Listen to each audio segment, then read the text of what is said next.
Ever since the Egypt airplane went down last month in the Mediterranean Sea on a flight from Paris to Cairo, killing 66 people on board, investigators have wondered why it crashed.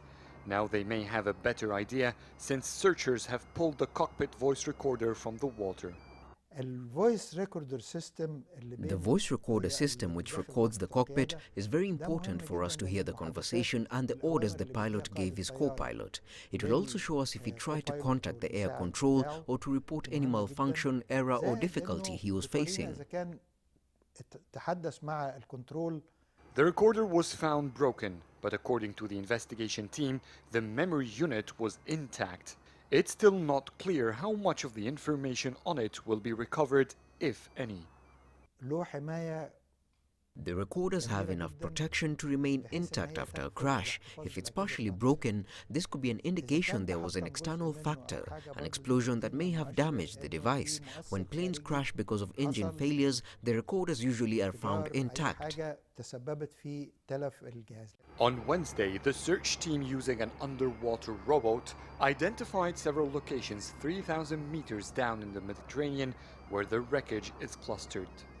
طبعا حطام Extracting the wreckage could greatly help in analyzing the crash and determining the cause. It will show if the engine is still in one piece and which parts of the plane broke. But if it remains at the bottom, investigating the crash becomes very hard. Salvaging the cockpit voice recorder is just one crucial part of the process to understand what's happened. The next step is to find the flight data recorder, which includes information from the plane's electronic and mechanical systems. Search teams hope to find it before its battery runs down and it stops sending signals.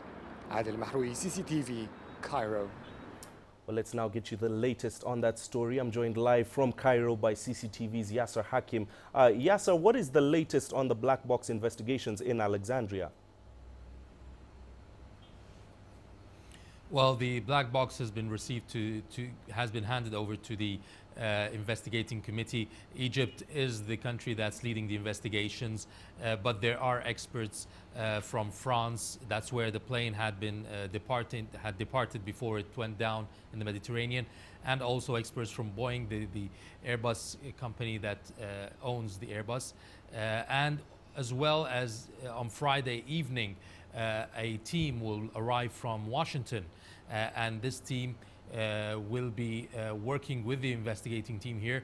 The experts are in two categories: an experts in wreckage and debris analysis, and they will be working with the team in the sea to try to analyze the wreckage and what has caused and get any information out of the wreckage. And there's also an expert on extraction and analyzing the voice recorder that has been found.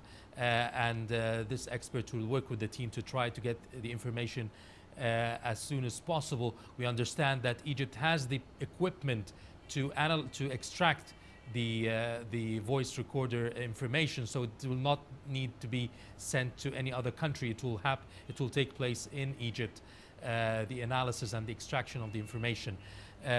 This will also, as we understand, it might take a few days, not longer as previously understood. So the process at this point, the voice recorder, which brings this voice of the cockpit, what has been happening in the cockpit for around 2 hours, and all the conversations that have been taking place with the pilot and the co-pilot and the people in the cockpit, this will take maybe a few days. And Yasser, of course, as the search for debris continues, what more do we know about the wreckage site itself? Have search efforts there intensified, and are they still looking for bodies at this stage? Yes, the search has intensified, but it's taking a different route now. It's trying to analyze the wreckage that has been found a couple of days ago. They map out, this is the term used, they map out the wreckage.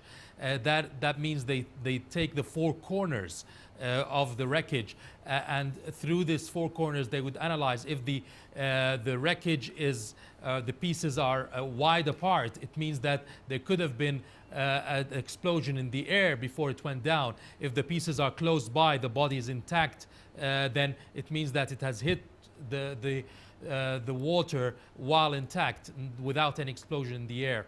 Also, they will be trying to zoom in on the cockpit and try to analyze the cockpit quite closely, because there was, if you remember at the beginning, there was signs and signals that there was a smoke detection in the cockpit, so there might have been a fire on board, and it started in the cockpit. So this will also be analyzed closely, whether this fire was only a technical failure or a bomb on the plane, and they can determine whether it's a fire or bomb from the wreckage that has been found.